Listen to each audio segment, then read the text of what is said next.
Shabbat Shalom. My friend picked up the phone on the first ring, huffing and puffing. She says, "Can I call you back? I'm at the gym." "At the gym?" I said. "How is that possible? Your gym is open?" She laughed. "I'm working out in my basement."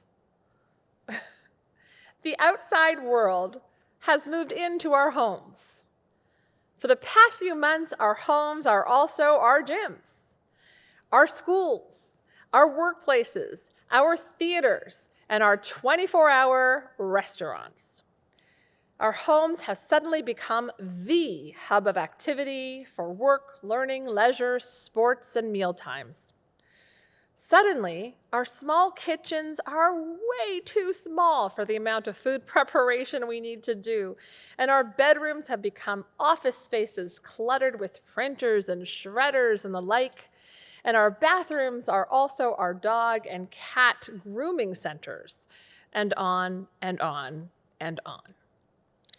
So many of us are living in a cluttered, disorganized mess, and it can be frustrating and disheartening, though we most likely feel that we don't have the time or the mind space to deal with this new reality of our living spaces.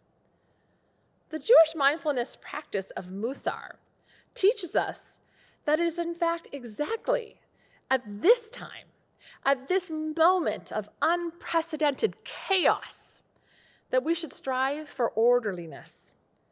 And doing so can help us in profound ways. When we work towards having a more organized space, we restore a sense of personal agency. We find that we can find what we need at the very moment when we need it. And we streamline our processes by storing things that we often use in sequence. For example, we might have scissors beside duct tape, beside string, beside stamps and labels. Things are in an order. Things are beseder, like our Passover seders. Seder means order in Hebrew, named so because our seders unfold in a particular sequence. Beseder, or in order, is a typical Hebrew response to the question, "How are you?" "I'm beseder," which is, "I'm fine, everything is as it should be."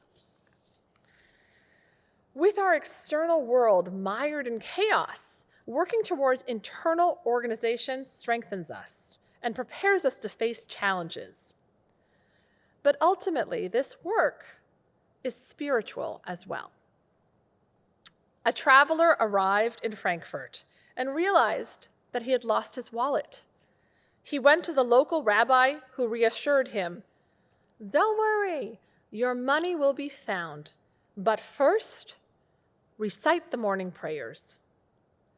While praying, the man suddenly remembered where he had lost his wallet. When he happily informed the rabbi that the money was found, the rabbi replied, "Of course you found it. I told you to pray because prayer restores your composure, giving you the peace of mind to remember what you had forgotten."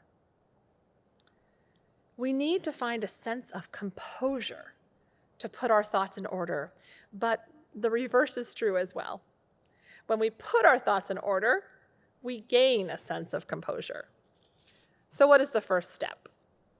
In Pirkei Avot, we read that a wise person is one who responds to first things first and to last things later, so that there's an order to things. Sounds simple, but how many times are you disrupted from a task? Perhaps you notice an unpaid bill lying around and you stop your work to attend to it. By the time you return to your work, you have to remind yourself of where you left off and what you were going to do next, and then it might not be long until something else distracts you. All of these stops and starts disrupt the flow of our energy and have a psychological impact on our general feeling of well-being. And it can feel near impossible for some of us living in very close quarters with others to have enough space to focus inward. But in and of itself, just making the effort will help make us feel better. A sense of order is foundational for our inner life. When we are overwhelmed by worry, stress, and distraction, our thoughts run wild, moving from one to another and often carrying us around from one emotional state to another. But instead of letting any particular emotion control our inner state, in this case, let's say stress, we can gain a sliver of distance by leaning into the feeling of stress, by becoming curious about it. Ask yourself, what does stress feel like in my body? If it had a shape, what would it be? Your mind might want to turn to other things, but discipline yourself and stick with it. And you might find that you gain enough intellectual distance to recognize that a feeling is also a thought, and that the thought will pass, and you will feel better again. Menuchat hanefesh is the Hebrew term for equanimity, but it means calmness of soul.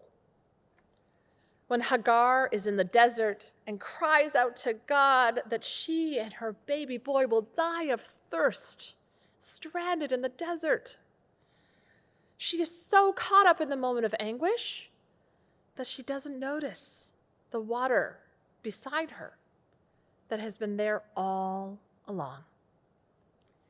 We can work to protect ourselves from becoming untethered by chaos, bouncing from thing to thing, emotion to emotion, unable to find the resources that we need. In this moment of unprecedented disorder, a sense of organization is an immense comfort and help, allowing us to make space for new energy and new possibilities. May it be so. Shabbat Shalom.